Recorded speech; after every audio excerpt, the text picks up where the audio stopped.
Good evening. আগের দিন আমি কম্বাইন্ড ডিফেন্স একাডেমি নিয়ে আলোচনা করেছিলাম। আজকে আলোচনা করছি ন্যাশনাল ডিফেন্স একাডেমি এক্সামিনেশনস নিয়ে। ন্যাশনাল ডিফেন্স একাডেমি এক্সামিনেশনস বছরে 2বার করে হয়। যেমন বলেছিলাম কম্বাইন্ড ডিফেন্স একাডেমি বছরে 2বার করে হয়। কিন্তু কম্বাইন্ড ডিফেন্স একাডেমির সঙ্গে ন্যাশনাল ডিফেন্স একাডেমির পার্থক্যটা কোথায়? কম্বাইন্ড ডিফেন্স একাডেমির মিনিমাম কোয়ালিফিকেশানস হচ্ছে গ্র্যাজুয়েশন, যে কোনো বিষয়ে গ্র্যাজুয়েশন। আর ন্যাশনাল ডিফেন্স একাডেমির মিনিমাম কোয়ালিফিকেশান হচ্ছে হায়ার সেকেন্ডারি। এবং এটা UPSC, union public service commission যে পরীক্ষা কন্ডাক্ট করে, এটা কিন্তু বছরে 2বার করে হয় পরীক্ষাটা। যেমন কম্বাইন্ড ডিফেন্স একাডেমির পরীক্ষাটাও 2বার করে হয়। তো আমি যেটা বলছিলাম যে আমি কিন্তু আজকের এই ভিডিওটা মূলত অভিভাবকদের জন্যে আমি এটা বলতে চাইছি যে আপনারা যারা গার্ডিয়ানস আছেন, অভিভাবক অভিভাবিকা, আপনারা যদি আপনাদের ছেলে মেয়েদের উৎসাহিত করেন, বাড়িতেই আপনাদের প্রথম দায়িত্ব তাদের উৎসাহিত করা এই চাকরিগুলোর জন্যে। কারণ আমরা দেখেছি আমাদের এই দিকে ট্রেন্ড মূলত আমি দেখেছি যে ভালো ভালো যারা ছেলে মেয়ে আছেন, ভালো ভালো যাদের ছেলে মেয়েরা সায়েন্স নিয়ে পড়ছে, আর্টস নিয়ে পড়ছে, পড়াশোনায় যথেষ্ট ভালো, আমি দেখেছি তাদের টেন্ডেন্সিগুলো হচ্ছে তারা জয়েন্ট এন্ট্রান্স দেয়, ইঞ্জিনিয়ারিং পড়ে, ডাক্তারির জন্য চেষ্টা করে। কিন্তু আমি ন্যাশনাল ডিফেন্স একাডেমির পরীক্ষার প্রিপারেশন নেওয়ার জন্যে খুব কম এই অঞ্চলের ছেলে মেয়েদের দেখেছি খুব কম চেষ্টা করে। কিন্তু দেখুন আজকের এই প্রতিযোগিতার যুগে না, জয়েন্ট এন্ট্রান্সে যদি কোনো রকমভাবে ছিটকে যায়, জেনারেল লাইনে পড়াশোনা করতে হবে। এবং জেনারেল লাইন একটা, আমি বলছি না খারাপ, নিশ্চয়ই ভালো, কিন্তু খুব অনিশ্চয়তার ব্যাপার আছে। যে লম্বা রেজিস্ট্রেশন পিরিয়ড, বিএসসি করো, এমএসসি করো, তারপরে যারা অধ্যাপনায় যাবে মনে করছে তাদের জন্য আরও লম্বা যাত্রাপথ। কিন্তু হয় না বলবো না, নিশ্চয়ই হয়, কিন্তু এটা একটা আলাদা অপশন এবং খুব সুন্দর চাকরি। একটা আমাদের ডিফেন্স সার্ভিসে, আর্মি, নেভি, এয়ারফোর্সে অফিসার গ্রেডের চাকরি, অত্যন্ত মর্যাদার, প্রচুর আর্থিক সুযোগ সুবিধা আছে, অন্যান্য আর্থিক সুযোগ সুবিধা আছে। সেখানে হায়ার সেকেন্ডারি পাশ করা একটি ছেলে বা হায়ার সেকেন্ডারি পরীক্ষা দিচ্ছে একজন ছাত্রছাত্রী, সেও কিন্তু এই পরীক্ষাটায় বসতে পারে। বছরে 2বার করে পরীক্ষাটা হয়। একটা পরীক্ষা হচ্ছে যেমন মে মাসে একটা পরীক্ষা হয়, আবার আরেকটা পরীক্ষা কবে হয়? সেপ্টেম্বর মাসে পরীক্ষাটা হয়, সেপ্টেম্বর মাসে। এই জন্য বলা হয় NDA 1, NDA 2। তো এখন যারা হায়ার সেকেন্ডারি পরীক্ষা দিচ্ছে তাদের 26 সালের একটা টার্গেট নিতে পারে তারা, যে কবের জন্যে? 26 সালের যে সেপ্টেম্বর মাসে যে পরীক্ষাটা হবে সেই পরীক্ষাটায় বসার জন্য তারা একটা টার্গেট নিতে পারে। এবং 27 সালের এপ্রিল মাসে যে পরীক্ষাটা হবে সেটা বসার জন্য তারা একটা টার্গেট নিয়ে এগোতে পারে। কিন্তু প্রিপারেশনটা এখন থেকে শুরু করতে হবে, এমন কিছু যে এটা হচ্ছে কি, ধৈর্য ধরে অধ্যাবসায় একটা একটা প্রিপারেশনের ব্যাপার আছে। এবং এখানে আমি একটা জিনিস বলে দিই, যে এজ লিমিটটা আমি একটু বলে দিই। 16.5 বছর থেকে শুরু করে 19.5 বছর হচ্ছে বয়সের সীমা। মিনিমাম 16.5 বছর, ম্যাক্সিমাম 19.5 বছর। এই টাইম পিরিয়ডের যারা ছাত্রছাত্রী আছে তারা কিন্তু এই পরীক্ষাটায় বসতে পারে। যেমন NDA 2 যে পরীক্ষাটা হবে 2026 সালের, সেই পরীক্ষাটায় 2 জানুয়ারি 2008 সাল থেকে শুরু করে 1 জুলাই 2011 সাল, এই সময়ের ভেতরে যেসব ছেলে মেয়েরা জন্মগ্রহণ করেছে তারা এই পরীক্ষাটায় বসতে পারবে। এটা বলেই দেওয়া হয়েছে পরিষ্কার, মেল এবং ফিমেল বোথ আর অ্যালাউড। এবং সেখানে কি আছে, ধরনের এখানে কিন্তু আপনার 2 রকমের সাবজেক্টের 2টো পেপারের উপরে পরীক্ষাটা হয়। এবং সেই 2টো পেপারে কি আছে, 2টো পেপারের ভেতরে একটা পেপার হয়, সেখানে হয় হচ্ছে ম্যাথমেটিক্স, 2.5 ঘন্টা, দুটোই কিন্তু 2.5 ঘন্টার পরীক্ষা হয় ম্যাথমেটিক্স। এবং সেই ম্যাথমেটিক্সে 2.5 ঘন্টার পরীক্ষা হয়, 300 নাম্বার থাকে। আরেকটা হয় হচ্ছে জেনারেল অ্যাবিলিটি টেস্ট, যেটাকে গ্যাট বলছে, জেনারেল অ্যাবিলিটি টেস্ট। এই 2টো পেপারের কিন্তু মাত্র পরীক্ষা হচ্ছে। ম্যাথমেটিক্স হচ্ছে 2.5 ঘন্টার এবং জেনারেল অ্যাবিলিটি টেস্টও হচ্ছে 2.5 ঘন্টার। এবং ম্যাথমেটিক্সে এই 2.5 ঘন্টায় 300 নম্বর থাকে সেখানে। এবং জেনারেল অ্যাবিলিটি টেস্ট সেখানে থাকে হচ্ছে 600 নম্বর। তার মানে যে এইখানে দেখা যাচ্ছে কি, যে জেনারেল অ্যাবিলিটি টেস্টে একটা শুদ্ধ অ্যান্সার করতে পারলে 4 নম্বর পাওয়া যায়, তাই না?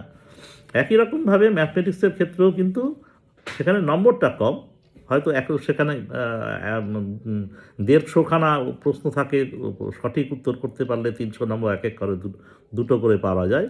কিন্তু মূল বিষয় যেটা হচ্ছে সেটা হচ্ছে মাত্র দুটো বিষয়ে পরীক্ষা হয়, একটা হচ্ছে ম্যাথমেটিক্স, আরেকটা হয় হচ্ছে কি জেনারেল এবিলিটি টেস্ট। আমি কম্বাইন্ড ডিফেন্স একাডেমির ক্ষেত্রেও বলেছিলাম ম্যাথমেটিক্সে যে ধরনের বিষয়গুলো আলোচনা হয় বা প্রশ্ন আসে, ঠিক একই রকমভাবে ন্যাশনাল ডিফেন্স একাডেমির ক্ষেত্রেও কিন্তু ম্যাথমেটিক্স সিলেবাসের ক্ষেত্রে আমরা কি দেখছি, সেখানেও থাকছে কিন্তু সেই অ্যালজাবরা, সেই ট্রিগোনোমেট্রি। এখানে বাড়তি হচ্ছে ক্যালকুলাস কিছুটা পড়তে হয়, কারণ হায়ার সেকেন্ডারি যারা সায়েন্স নিয়ে পড়াশুনো করে তারা ক্যালকুলাসটা করে, স্ট্যাটিস্টিক্স, জিওমেট্রি এইসবের ওপরে ম্যাথমেটিক্সে থাকে। তার মানে মূলত আর্টসের ছেলেমেয়েদের হয় না বলবো না, কিন্তু মূলত যারা সায়েন্স নিয়ে পড়াশুনো করে, ফিজিক্স, কেমিস্ট্রি, ম্যাথমেটিক্স নিয়ে যারা পড়াশুনো করে, যারা আগামী দিনে জয়েন্ট এন্ট্রান্সের কথা ভাবছো, যারা আগামী দিনে ডাক্তার, ইঞ্জিনিয়ার হওয়ার কথা ভাবছো, তাদের কিন্তু পাশাপাশি এই ভাবনাটা তাদের ভেতরে ঢুকিয়ে নিতে হবে যে হ্যাঁ, আরেকটা লাইনও খোলা আছে, যেটা কিনা ন্যাশনাল ডিফেন্স একাডেমি। এখানে 3 বছরের কোর্স, যারা সিলেক্টেড হবে, এইখানে যারা লিখিত পরীক্ষায় পাশ করবে তাদের এসএসবি ইন্টারভিউ হবে, যেমন কম্বাইন্ড ডিফেন্স একাডেমির ক্ষেত্রে বলেছিলাম, সেখানেও 900 নম্বর আছে।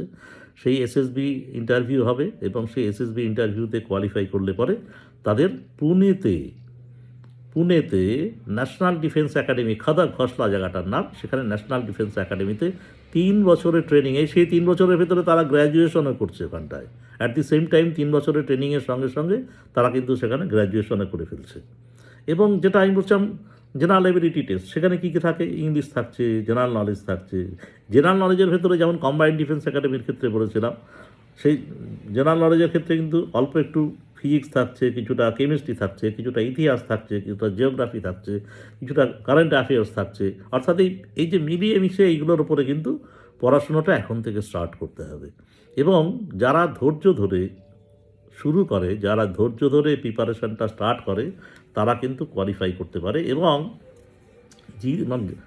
যারা এখানে এটায় পাশ করে, লিখিত পরীক্ষায় পাশ করার পর এসএসবিতে যেতে, মানে যে স্টাফ সিলেকশন, ওখানে যেটা ইন্টারভিউ হয়, যেটা সেই ইন্টারভিউ বোর্ডে যেতে হবে, সেখানেও কিন্তু ইন্টারভিউ নিয়ে আমি অন্য একদিন কথা বলবো। দুটো interview, combined defence academy, national defence একাডেমির যে ইন্টারভিউ হয়, ইন্টারভিউ ধরনটা একই রকম, সেটা নিয়ে একটা অন্য দিন আমি আলোচনা করব, নিশ্চয়ই করব। কিন্তু তার আগে আমি এইটা বলতে চাই যে যারা গার্জিয়ান আছেন, তাদের কাছে আমার স্বনির্বদ্ধ অনুরোধ, আপনারা আপনাদের দৃষ্টিভঙ্গিটা আরেকটু উদার করুন। ডাক্তার, ইঞ্জিনিয়ারের পাশাপাশি ন্যাশনাল ডিফেন্স একাডেমির কথাটাও ভাবুন। এবং মাধ্যমিকের কথাটা কেন বলেছিলাম, তার কারণটা কি, একটা মাধ্যমিক পাস ছেলে যদি এখন থেকে প্রিপারেশানটা শুরু করে, মনের ভেতরে যদি গেঁথে নেয় যে আমি জয়েন্ট ডিফেন্স একাডেমির পরীক্ষা, ন্যাশনাল ডিফেন্স একাডেমির পরীক্ষা দেব, আমি হায়ার সেকেন্ডারি পরীক্ষা যখন দেব তার আগে পরে এই যে 2 বছর প্রিপারেশান, মাধ্যমিক হয়ে গেল, সে 11 ক্লাসে ভর্তি হবে, এবং এই 11 ক্লাসে ভর্তি হওয়ার পর থেকে তার প্রিপারেশানটা স্টার্ট হবে ন্যাশনাল ডিফেন্স একাডেমিতে। এই 2 বছর প্রিপারেশান নিয়ে ন্যাশনাল ডিফেন্স একাডেমির পরীক্ষা দিলে পরে কিন্তু এর থেকে ভালো আর কিছু হতেই পারে না। সেই জন্যই আমি মাধ্যমিকের কথাটা বলছিলাম। যারা এই বছর মাধ্যমিক পরীক্ষা দিয়েছে তারা এখন থেকে প্রিপারেশানটা শুরু করে দিক। 2 বছর পর তারা যখন হায়ার সেকেন্ডারি পরীক্ষা দেবে, আর পরীক্ষার আগে এবং পরীক্ষার পরে 1 বছরে 2খানা পরীক্ষার সুযোগ পাবে, এবং 2 বছর একটানা যদি পড়াশুনো করে নিশ্চয়ই সে সফল হতে পারবে। এই কারণে আমি মাধ্যমিকের কথা বলেছিলাম। হায়ার সেকেন্ডারি হবে না তা নয়, হায়ার সেকেন্ডারি অলরেডি তারা 2 বছর পড়াশোনা করে এসেছে, তারা অলরেডি ফিজিক্স, কেমিস্ট্রি, ম্যাথমেটিক্স পড়েছে, তারা অন্যান্য বিষয় পড়েছে। এবং দেখুন, এখানে যেসব ছাত্রছাত্রীরা এগুলো পড়াশোনা করে এসছে, এটা আর্টসের ছেলে হবে না এটা কিন্তু আমি বলিনি, কারণ এখানে যে লেভেলের ম্যাথমেটিক্সটা লাগে সেটা এমন কিছু বিরাট ব্যাপার নয়। একটা ছেলে, আর্টসের ছেলে, যদি সে মনে করে আমি বাড়িতে এগুলো শিখে নেবো, সে নিতেই পারে। এবং এখানে একটা জিনিস, ছোট্ট জিনিস বলে দিই, যারা আর্মিতে যাচ্ছে, যারা আর্মি উইংয়ে যাবে ন্যাশনাল ডিফেন্স একাডেমিতে, তাদের কিন্তু কোনো রেস্ট্রিকশান নেই। কিন্তু যারা নেভি বা এয়ারফোর্সে যেতে চাইবে তারা কিন্তু সায়েন্স ব্যাকগ্রাউন্ড হতে হবে। সুতরাং সায়েন্স থেকে যারা আসছে তারা নেভি এবং এয়ারফোর্সে যাওয়ার তাদের কিন্তু সুযোগ থাকছে বেশি। সুতরাং আজকে দেরি না করে আমি সব মাননীয় যারা গার্ডিয়ানস আছেন আমার এটা শুনছেন, তাদের কাছে আমি অনুরোধ করব, স্টার্ট ইমিডিয়েটলি আপনার আপনার ছেলে মেয়েদের এখন থেকে উৎসাহিত করুন, যাতে কিনা তারা এই পরীক্ষাটা দেয়, বসতে পারে এবং ক্যারিয়ারে একটা নতুন পালক তৈরি হোক। খুব ভালো থাকবেন সবাই। Thank you very much.